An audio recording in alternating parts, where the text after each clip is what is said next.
요한복음 21장 1절부터 8절까지의 말씀 함께 나눕니다. 1절입니다.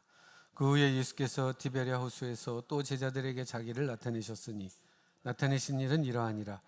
시몬 베드로와 디드모라 하는 도마와 갈릴리 가나 사람 나다나엘과 세베대의 아들들과 또 다른 제자 둘이 함께 있더니 시몬 베드로가 나는 물고기 잡으러 가노라 하니 그들이 우리도 함께 가겠다 하고 나가서 배에 올랐으나 그날 밤에 아무것도 잡지 못하였더니 날이 새어갈 때에 예수께서 바닷가에 서셨으나 제자들이 예수이신 줄 알지 못하는지라. 예수께서 이르시되 얘들아 너희에게 고기가 있느냐 대답하되 없나이다. 이르시되 그물을 배 오른편에 던지라. 그리하면 잡으리라 하시니 이에 던졌더니 물고기가 많아 그물을 들 수 없더라. 예수께서 사랑하시는 그 제자가 베드로에게 이르되 주님이시라 하니 시몬 베드로가 벗고 있다가 주님이라 하는 말을 듣고 겉옷을 두른 후에 바다로 뛰어내리더라. 다른 제자들은 육지에서 거리가 불과 한 50칸쯤 되므로 작은 배를 타고 물고기 든 그물을 끌고 와서 거기까지입니다. 그림 하나를 여러분들에게 보여드리겠습니다. 아시겠습니까? 이 그림의 주인공은 달마대사입니다. 이름은 보리달마라고 합니다. 인도의 한 왕국의 왕자였는데 불가에 귀하게 되고 6세기에 중국으로 건너와서 송나라 때 선종이라고 하는 한 종파의 초교, 그러니까 그 선종을 여는 개척자가 됩니다. 중국 불교는 교정, 선종으로 이렇게 나뉩니다.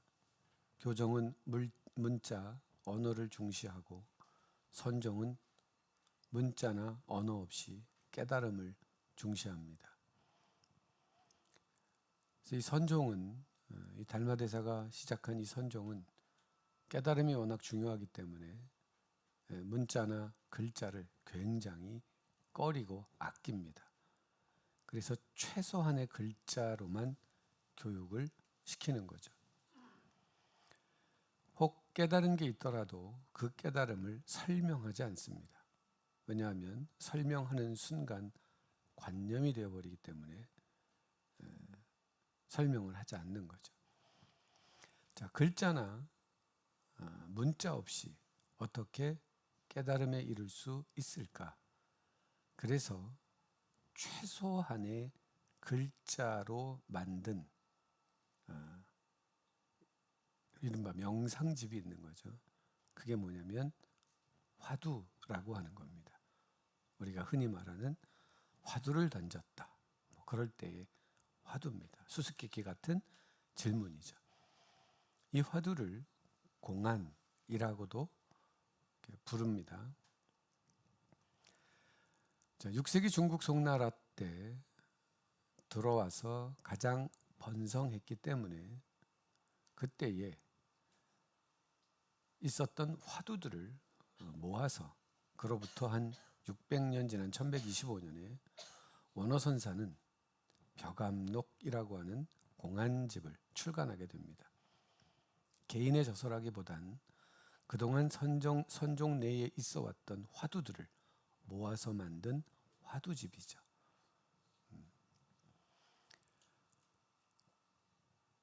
그 화두집에 줄탁동기라고 하는 사자성어가 있습니다.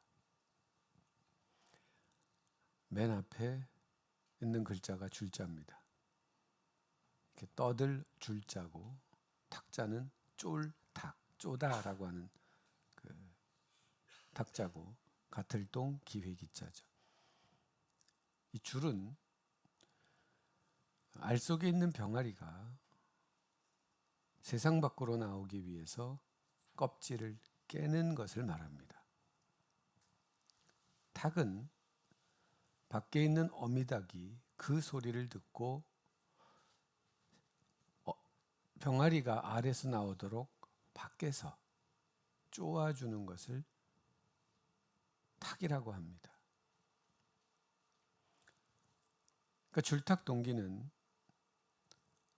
병아리가, 알 속에 있는 병아리가 생명으로 부화하기 위해서는 알 속에 있는 병아리와 밖에 있는 어미닭이 서로 부리로 쪼되 같은 때, 같은 시기에 이루어져야 한다는 것을 뜻합니다.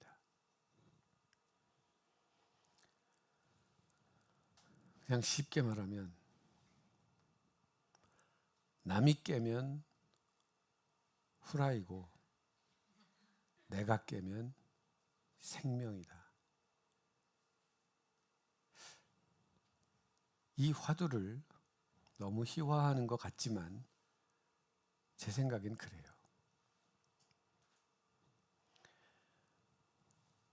세상의 미물도 새로운 세상, 새로운 세계를 경험하기 위해서는 때를 아는 지각, 인식 능력과 그것을 깨달은 대로 행동하는 행동력이 뒷받침되어야만 합니다.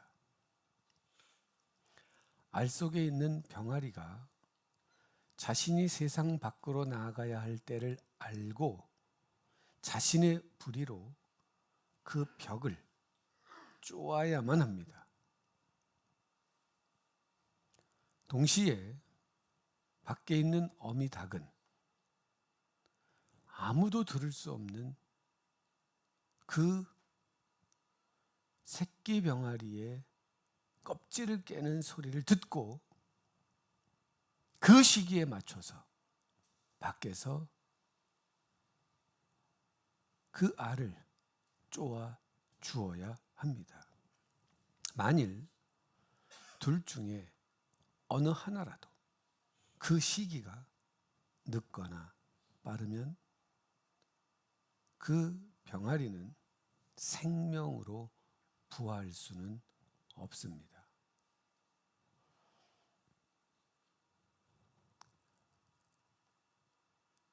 이렇게 보면 세상에 있는 모든 부화하는, 자연으로 부화하는 병아리들이 이 줄탁동기에 의해서 존재한다라고 하는 것을 생각해 보면 참 경이롭습니다. 그런데 흥미로운 것은 이 줄탁동기의 원칙과 방법을 지키며 살아가는 이 세계에서는 불이나 부조리가 없다고 하는 사실입니다. 이제 인간 세상으로 돌아와 봅니다. 왜 사람들은 정의를 말하면서 잘못된 과거를 반복할까? 왜 사람들은 선과 자유를 말하면서 사람들을 구속하고 억압할까? 그 이유는 이 줄탁동기의 원리와 원칙대로 살아가지 않기 때문에 그렇습니다. 이 줄탁동기의 핵심은 생각 그리고 행동입니다. 그런데 생각이 없는 행동, 이걸 우린 충동이라고 합니다. 행동 없는 생각, 이건 망상이고 허상입니다. 대부분의 사람들이 바른 생각과 그 바른 생각을 뒷받침하는 바른 행동을 택하지 않고 생각 없이 충동으로 살거나 생각은 고상한데 아무런 행동을 하지 않거나 그래서 무기력한 삶을 살거나 폭력적인 삶을 살게 된다 이것입니다.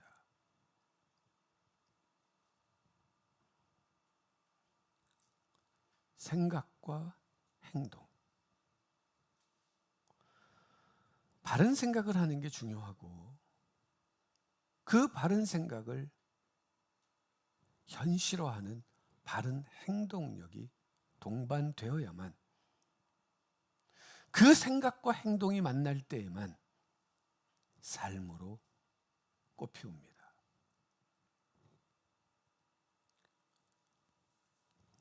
오늘 인간 사회의 부조리와 불의의 원인이 뭐냐? 간단합니다. 헛꿈을 꾸고 살거나 충동적으로 살거나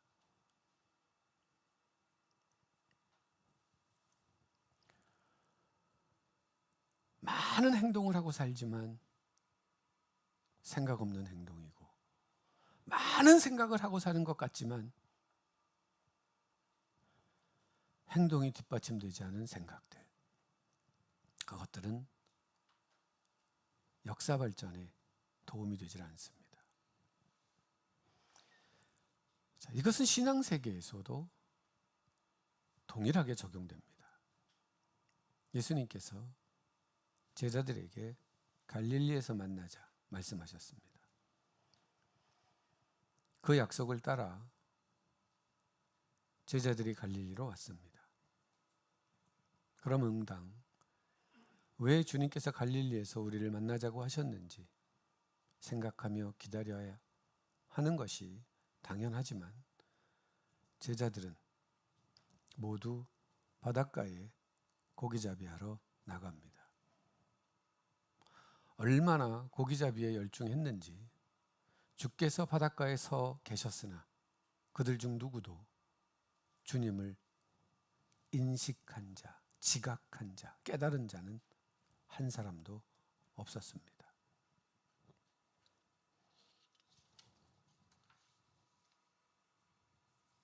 그렇게 열심히 살았는데 그들의 손은 빈손이고 그들의 그물은 빈 그물입니다.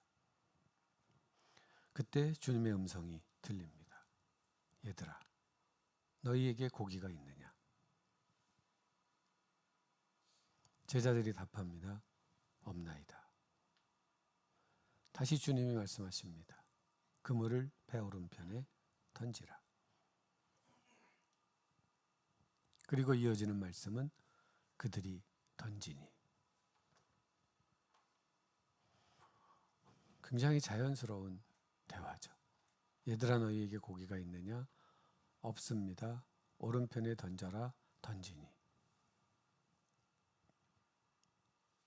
여기서 어리석은 질문을 한 가지 던져볼게요. 이 대화를 하고 있는 동안 과연 제자들은 이 음성이 주님의 음성임을 알았을까요?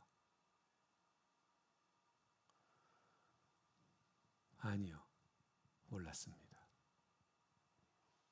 우리는 이미 이 대화가 예수님과 제자들의 대화라는 걸 알고 있기에 이 질문이 당연히 예수님의 질문이니 제자들도 그것을 알았으려니 하고 넘어가지만 실제로 제자들이 이 음성이 주님의 음성임을 안 것은 7절부터입니다.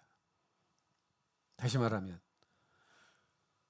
그물을 들어 올릴 때에 물고기가 너무 많아서 그 그물을 들어 올릴 수 없을 만큼 되었을 때 비로소 그 음성이 주님의 음성이라는 것을 깨닫습니다.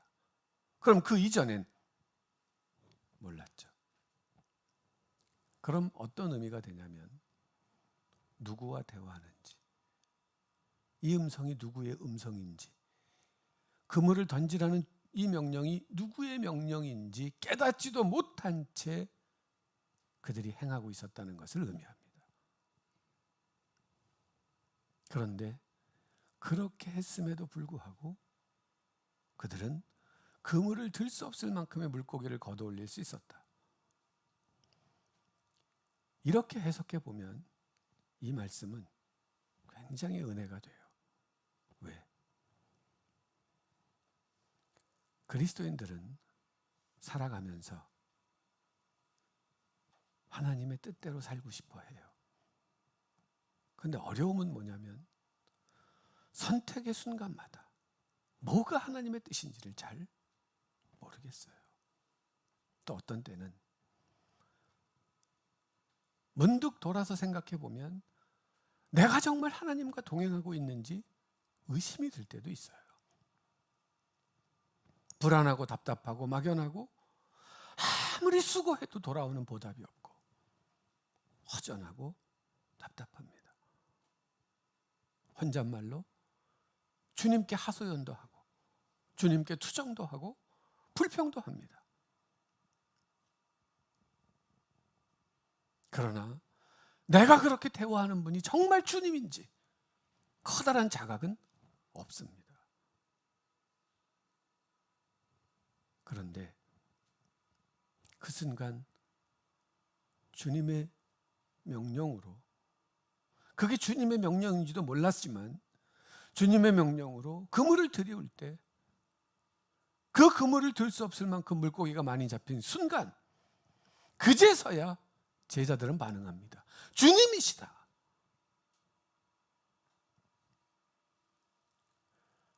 우리도 그렇습니다. 고단한 하루하루를 살아가던 어느 날 정말 하나님께서 내게 응답하셨을 때 그때서야 주님이시다 하는 고백을 하게 될 때가 있습니다. 그러나 그 주님은 그때만 계신 것이 아닙니다. 이미 우리가 주님을 등지고 또는 주님을 외면하고 내 일에만 몰두하고 있는 그 순간에도 우리의 등 뒤에서 우리의 삶을 지켜보고 계셨다고 하는 사실입니다. 지금 갈릴리에서 그물질을 하는 제자들과 조금도 다를 바가 없습니다.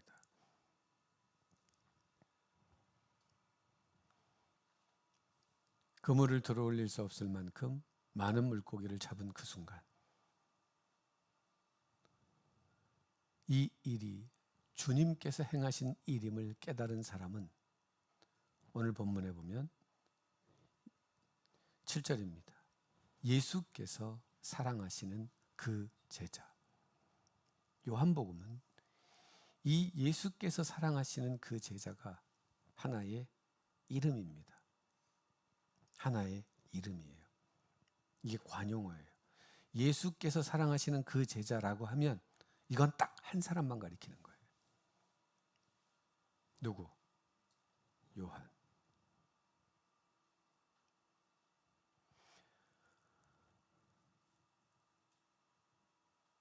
예수께서 사랑하시는 그 제자는 딱 한 사람이에요. 요한복음에서. 요한은 그 그물을 본 순간 방금 전 들려왔던 음성이 주님의 음성임을 그제서야 깨닫습니다.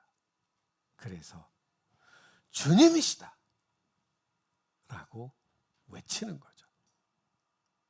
근데 그 외침에 베드로가 반응을 합니다. 베드로는 그물질을 너무 열심히 하던 탓에 땀이 많이 나니까 겉옷을 벗고 있었어요.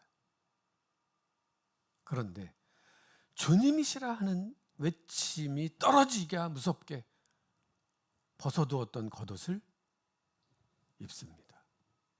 그리고 물속으로 뛰어내립니다. 자, 이 장면에서 우린 예수께서 사랑하시는 그 제자와 베드로의 모습을 조금 더 살펴볼 필요가 있습니다. 자, 예수께서 사랑하시는 제자는 지각력, 인식력은 누구보다 뛰어났습니다. 그래서 한순간 한 사건을 보고 주님이시다 라고 외쳤습니다. 그러나 그 예수께서 사랑하시는 제자는 그게 전부였어요. 마치 그렇게 외치는 것이 자신의 의무의 전부인 양 외치는 것으로 끝냈습니다. 그럼 베드로를 보세요. 베드로는 앞뒤 전후좌우가 없어요. 그냥 주님이시라고 하는 말이 떨어지기가 무섭게 겉옷을 두르고 뛰어내렸다. 아니, 주님이시다 그러면 상식적으로 어떻게 반응해야 돼요? 정말? 어디? 이래야 되잖아요. 근데 주님이시라는 말이 떨어지기가 무섭게 베드로는 옷부터 주워 입고 물속으로 뛰어내렸다.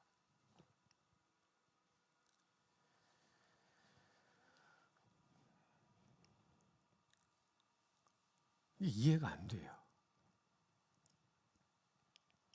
주님이 맞는지, 그러니까 그 요한의 말이 맞는지, 맞으면 주님이 어디에 계신지 이렇게 확인을 하고 뛰어내려야 되잖아요. 이렇게 보면 베드로의 행동력은 다른 제자들을 능가하죠. 얼마나 그 행동이 빠른지 다른 제자들은 물속에 뛰어들 엄두도 못 내요. 이미 뛰어내려서 가는 거죠.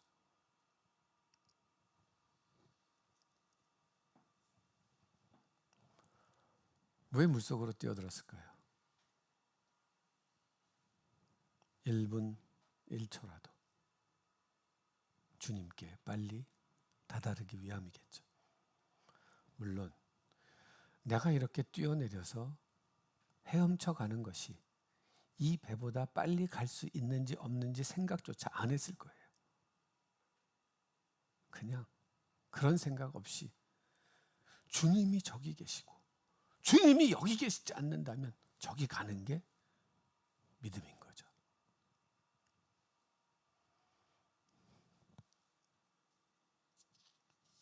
과연 제자들이 타고 있던 배가 주님으로부터 어느 정도 거리가 됐기에 이렇게 물속에 뛰어들 수 있을까? 갈릴리 바다를 가보신 분들은 물속에 뛰어든다는 것이 그렇게 간단한 일이 아니라는 걸 알아요. 말씀드렸죠. 평균 수심이 30에서 40m예요. 본문 8절. 다른 제자들은 육지에서 거리가 불과 한 50칸쯤 되므로, 이 50칸을 왜 번역을 이렇게 했는지 아무리 찾아봐도 잘 모르겠어요. 원문을 보면 200규빗이라고 하는 단어로 되어 있어요. 200규빗. 원문은 규빗은 1규빗은 45cm에서 50cm 정도 되니까 200규빗이면 얼추 계산하면 90m에서 100m 정도가 되는 거죠. 그죠? 야, 100m면 저도 숨 한두 번 쉬면 가겠어요. 그죠? 못 믿으시는데 갈 수 있습니다.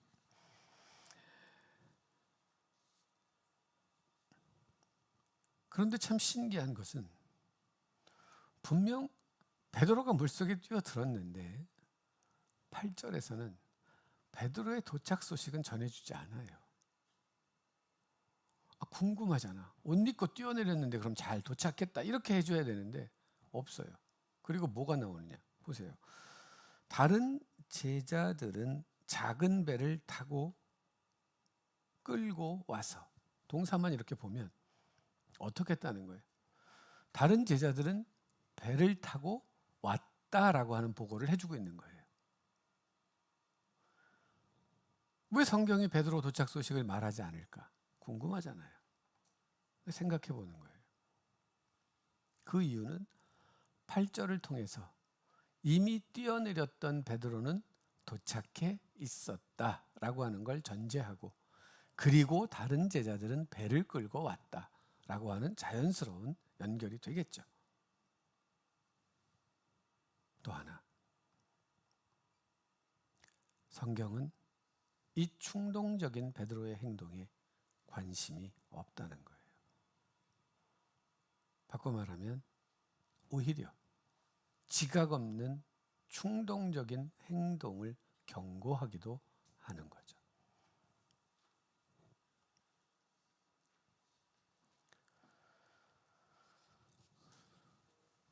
오늘 이 배에는 여러 제자가 있습니다. 그 중에 성경은 두 제자를 부각시켜줘요.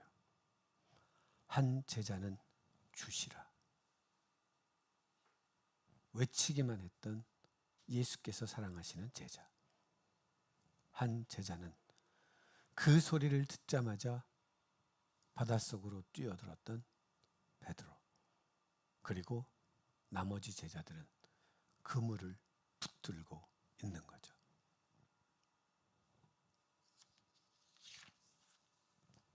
이 제자들의 모습을 통해 하나님께서 오늘 우리에게 주시는 메시지는 뭘까?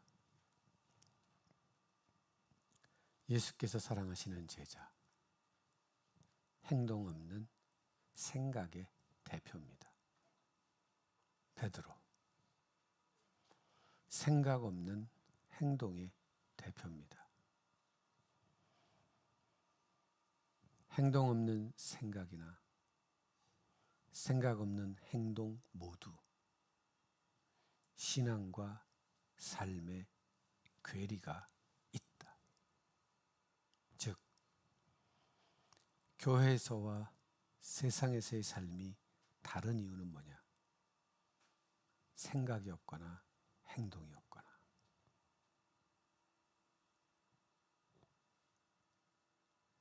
바꿔 말하면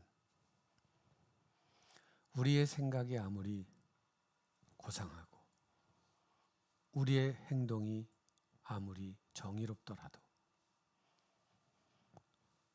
우리 밖에 계신 주님과의 줄탁동기가 이루어지지 않으면 우리의 생각이 얼마나 허망하고 우리의 행동이 얼마나 공허한 것인지를 깨달으라고 하는 메시지예요.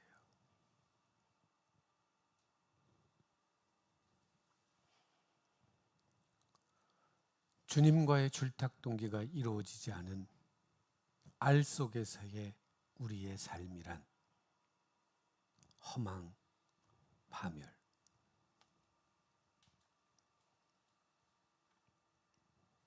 그러면 이랬던 제자들이 과연 주님과의 줄탁동기를 어떻게 이루었을까? 사도행전 1장 12절 말씀을 보겠습니다. 제자들이 감람원이라 하는 산으로부터 예루살렘에 돌아오니, 지금 이것이 사도행전 1장임을 기억하시면 지금 방금 전 예수님과 제자들은 감람산에서 함께 있었습니다. 그곳에서 예수님 승천하셨고 승천하셨다고 알려진 곳에 승천교회가 지금 있습니다. 그곳은 바로 예루살렘 동쪽으로 안식일에 걸을 수 있는 거리였다. 예수님이 승천하신 후에 제자들이 지금 어디로 돌아왔다? 예루살렘으로 돌아온 겁니다. 그러니까 갈릴리, 요한복음 21장에 있었던 갈릴리에 있었던 일 이후에 일을 사도행전이 지금 보여주고 있는 겁니다. 그럼 예루살렘에 와서 뭐 하고 있었을까? 13절. 들어가 그들이 유하는 다락방으로 올라가니. 그렇습니다. 그들이 두려워 떨며 숨어 지내던 마가의 다락방, 바로 그곳에 여전히 거하고 있었던 겁니다. 그럼 그곳에서 뭘 하고 있었을까? 14절이 말씀합니다. 여자들과 예수의 어머니 마리아와 예수의 아우들과 더불어 마음을 같이하여 오로지 기도에 힘쓰더라. 그랬습니다. 갈릴리에서 만나자고 했을 때 제자들은 예수님의 말씀은 까맣게 잊어버린 채 물고기 잡는 일에만 몰두해 있었습니다. 바닷가에 서 계신 주님조차 깨닫지 못한 채 자신들의 욕망에만 불타고 있었던 것이죠. 그런데 예루살렘으로 돌아온 제자들은 그때와는 달랐습니다. 그들은 예루살렘에 머물고 있었고 마가의 다락방에서 뭐하고 있었다? 기도에 힘쓰더라. 이것을 원문으로 보면 계속 기도했다 입니다. 그들은 두려워 숨어 지낸 것이 아니었습니다. 예루살렘 거리를 방황하지도 않았습니다. 예루살렘에서 장사를 하지도 않았습니다. 계속 기도했습니다. 왜? 사도행전 1장 4절 말씀입니다. 사도와 함께 모이사 그들에게 분부하여 이르시되 예루살렘을 떠나지 말고 내게서 들은 바 아버지께서 약속하신 것을 기다리라. 승천하시기 전 예수님께서 사도들과 함께 모이셨을 때에 부탁하신 말씀입니다. 예루살렘을 떠나지 말아라. 그리고 아버지께서 약속하신 것을 기다리라. 떠나지 말라, 기다리라. 이 말씀 그대로 이번에는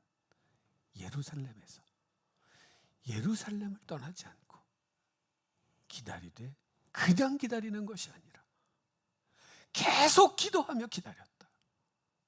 이것이 갈릴리와 예루살렘의 차이입니다. 그날 어떤 일이 있었을까요? 사도행전 2장 1절 2절입니다. 오순절 날이 이미 이르매 그들이 다 같이 한 곳에 모였더니 호련히 하늘로부터 급하고 강한 바람 같은 소리가 있어 그들이 앉은 온 집에 가득하며. 오순절, 이 오순절은 헬라어를 번역한 말이에요. 히브리어로는 오순절이라고 표현하지 않아요. 칠칠절 또는 초실절 이렇게 표현해요.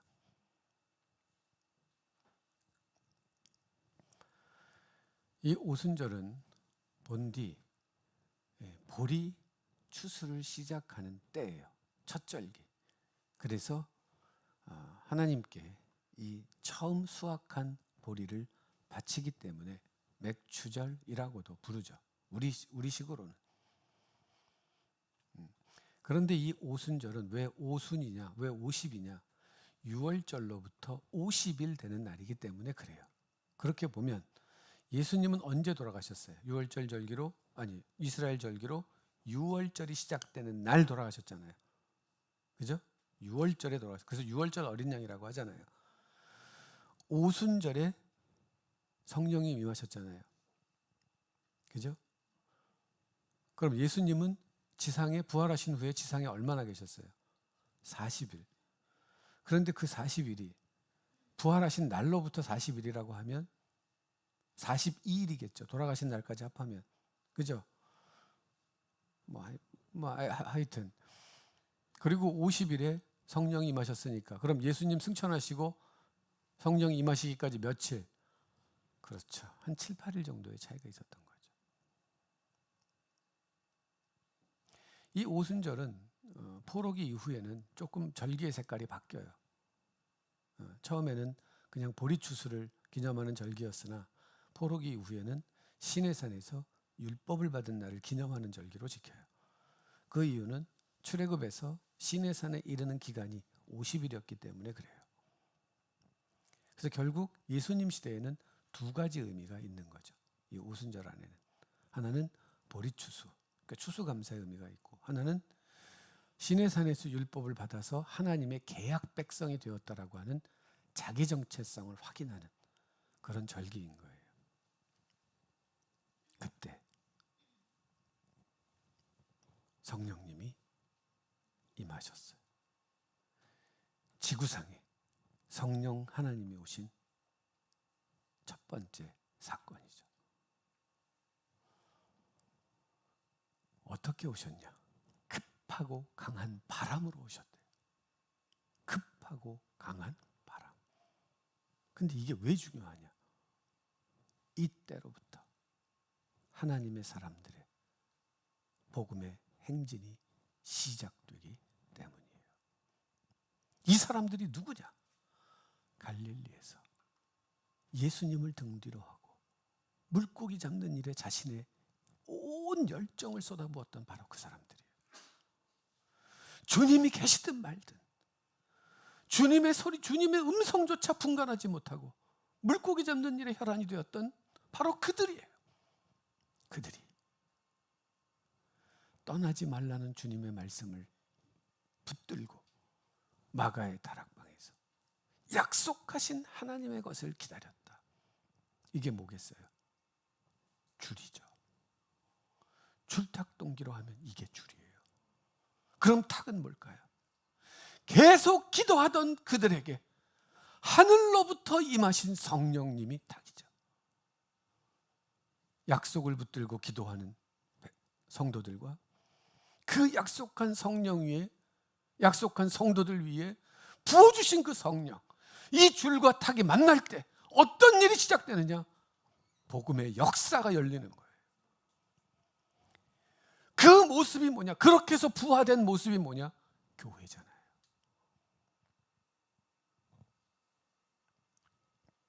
그래서 성도들의 기도와 하늘의 성령님이 만날 때 진리가 부화하고 사랑이 부화하고 공의가 부화하고 구원이 부화하고 빛이 부화하는 거예요. 예수께서 십자가에서 죽으셨습니다. 십자가는 두 개의 나무로 엮여 있죠. 그 하나의 나무가 행동이라면 다른 하나의 나무는 지각이죠. 생각과 행동이 만나는 그 가운데 뭐가 있어요? 주님의 고난이 있죠. 이 고난을 통해 부활의 새 생명이 나타나죠. 그렇게 보면 십자가는 이 땅에서 하나님의 탁에 반응하신 예수 그리스도의 줄이에요.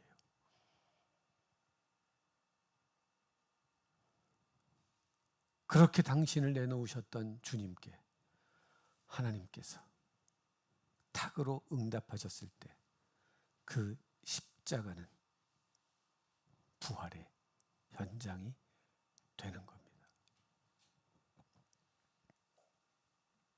사랑하는 성도 여러분, 우리의 구원은 그냥 얻어진 것이 아닙니다. 주님의 생각, 하나님 나라에 대한 주님의 생각과 그 하나님 나라를 이루는 주님의 행동이 만난 자리에서 우리의 구원은 시작이 된 거죠. 그러면 이 나라, 이 민족, 이 교회, 우리의 자녀들의 생명은 어디서 얻을 수 있을까요? 우리의 생각과 행동이 하나 되는 그 자리에서, 그 자리에서만 교회는 이 시대의 빛이, 소금이 될 수 있습니다.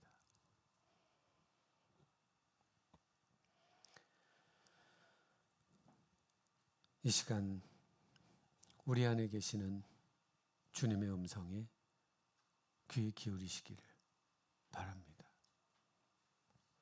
우리의 심령에 갈릴리 바닷가에서 우리를 기다리시는 그 주님께 우리의 시선을 맞출 수 있기를 바랍니다. 지금 주님께서 우리의 영혼과 양심을 향해서 끊임없이 탁 두드리고 계십니다.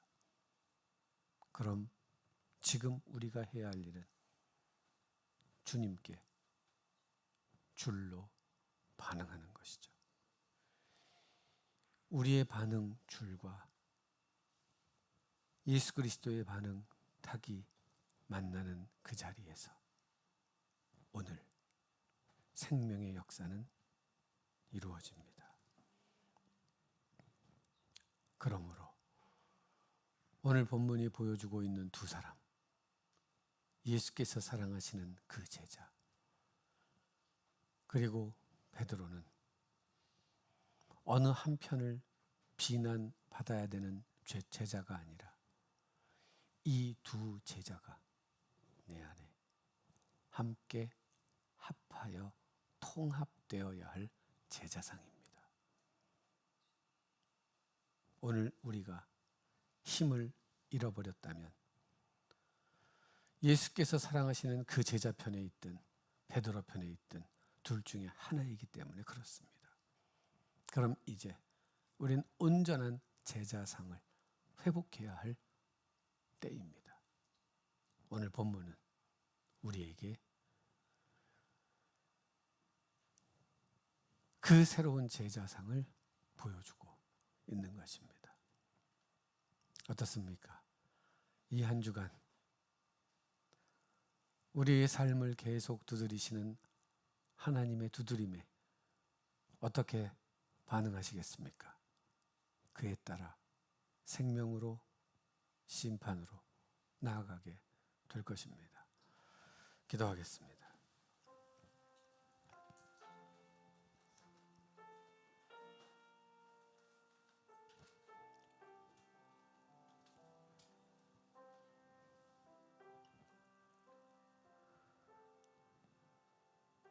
주님을 잊어버린 채 그렇게 살지는 않았는지요.